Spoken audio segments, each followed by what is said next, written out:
On October 28, 2017, a mysterious post was placed on 4chan, an anonymous internet bulletin board.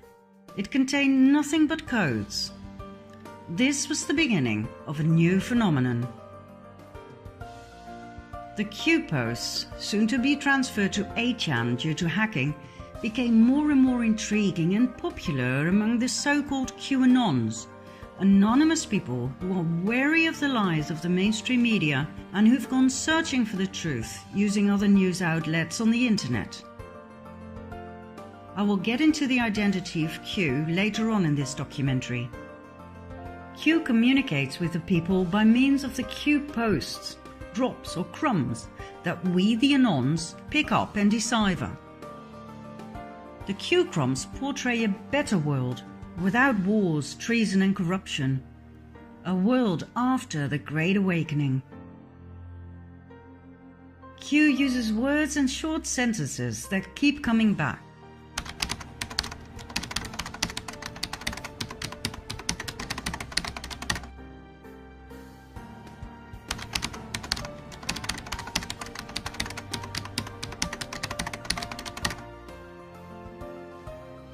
Sometimes the Q drops are short and to the point. Initials are used instead of full names. Sometimes they contain a lot of information. And sometimes combinations of letters and numbers are used for us to rearrange. The Q clock was introduced, and it took us quite some time to figure out how to read it. And then there was the Q map, containing an incredible amount of vital information. The map was made by Dylan Lewis Munro. It contains an overview of the true history of mankind and its covert power structures. Q is not a cult, as suggested by opponents. After all, it tells us not what to think or what to do. It merely gives us questions, clues and riddles. We need to do the research in order to find the answers, and that is how we discover the truth. Through this research, I've come to find out more about American and global politics than I'd ever dreamed of. I was never really interested in politics, but the Q drops opened my eyes to a whole new world, a world of secret societies, secret services within secret services, and secret deals made on a grand scale. A world with shadow governments, with an excessively rich 1% of the world population that actually runs the world. Not our political leaders, not our presidents, but a very small group that we refer to as the Illuminati or Cabal. I learned about an evil master plan to completely dominate the world. And the ordinary people like you and I? We know nothing.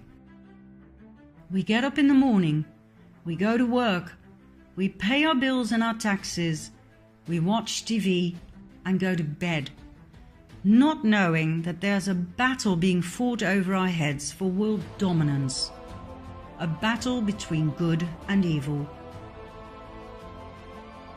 This is what Q is pointing out to us. But we, the Anons, have to do the research. And we do. Like nerds, like an army of digital autists, we connect the dots. There is a war going on for world dominance, for the absolute submission of the masses. How is this achieved? By the constant waging of war. By the introduction of the Federal Reserve Bank and central banks. By trafficking drugs, oil, and people.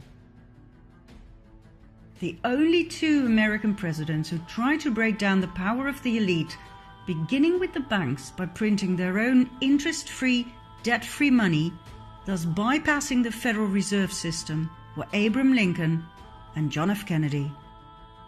What else did they have in common? They got murdered.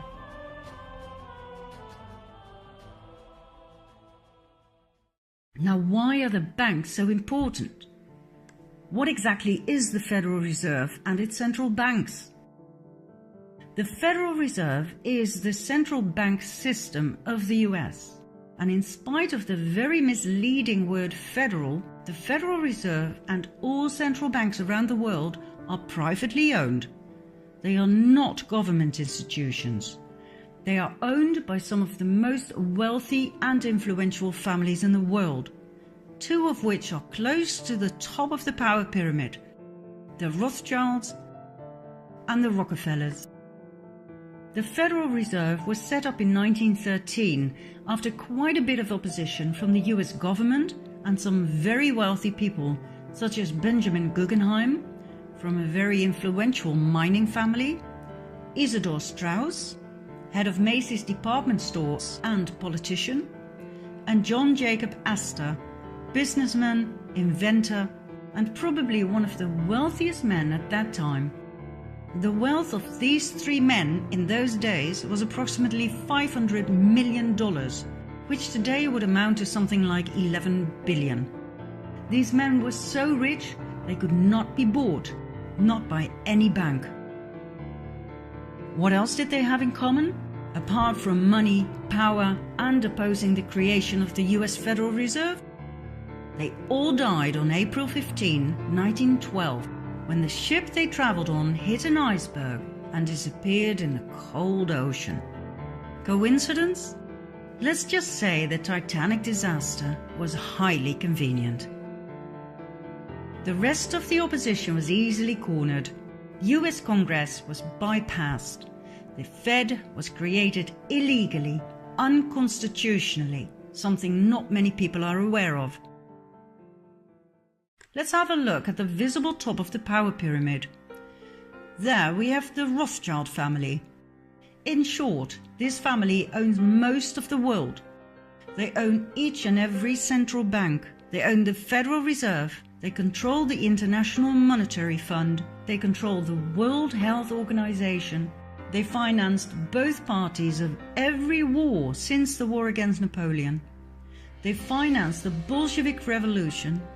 They financed Hitler and the Nazis. They financed the production of IBM's punching machines for an efficient prosecution of the Jews by the Nazis. And they had equities in Exxon and IG Farben, the dealers of Zyklon B gas for the Nazi gas chambers. The estimated net worth of the Rothschild family is $500 billion. When you have that much money and power, you can poke the chest of the Crown Prince of Great Britain like he's your bitch. And when you oppose their power and try to stop them from taking over your banking system by setting up a central bank in your country that loans money to you at insane interest rates that you can never pay back, so that your country becomes the eternal slave to the Rothschild banking system, as happened to every country around the world, you are either ousted or killed. Your country will be invaded and blown to smithereens in the name of democracy, supported by the mainstream media that portrays you as a dictator. The same applies to those who refuse to accept the almighty US petrodollar. Oh, and there's much more, but we'll leave that for another time. The Rothschilds are not the only ones dominating the world. They are just part of the 1%, the elite. Another family of great influence are the Rockefellers. They made their initial fortune through oil.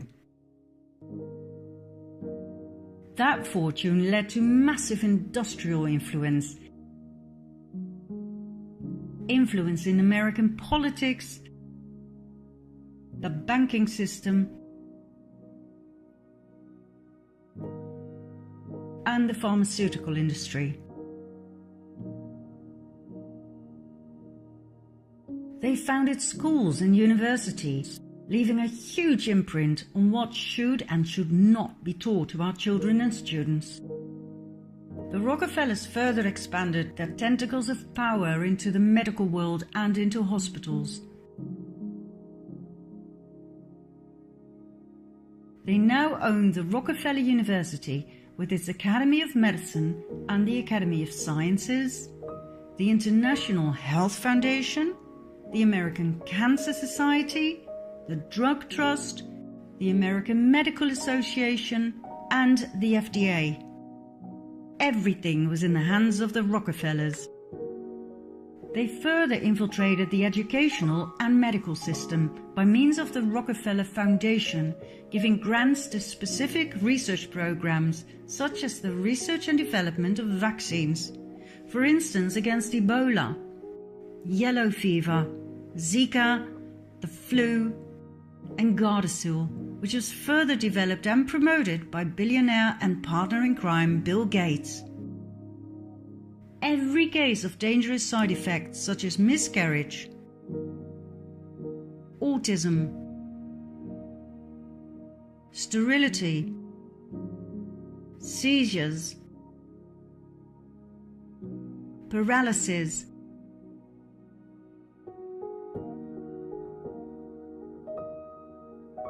and death was brought before the FDA and cleared. And all of the above was promoted by doctors and the media, where the Rockefellers had placed their representatives at the highest levels. Even presidents assured us it was safe. All use of alternative healing was demonized and prohibited, while the treatment with drugs and the drug dependency were pushed down the political agenda.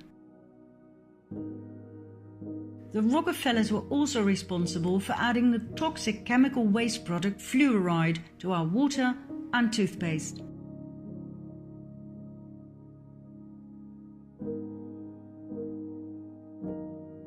And as usual, the media spread lies about its healing qualities. No doctor or dentist ever tested its efficacy. They simply told their patients what they'd been taught at the Rockefeller institutions. Yet another field of interest was the genetic manipulation of crops. The Rockefellers own millions of shares of Monsanto stock, as does their partner Bill Gates. Their mutual interest in eugenics, which aims at improving the genetic quality of the human population, will come as no surprise.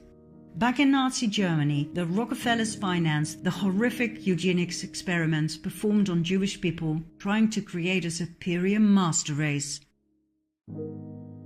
So, in short, two very powerful families that rule the world and its population are the Rockefellers and the Rothschilds. And guess what? They are not even the most powerful.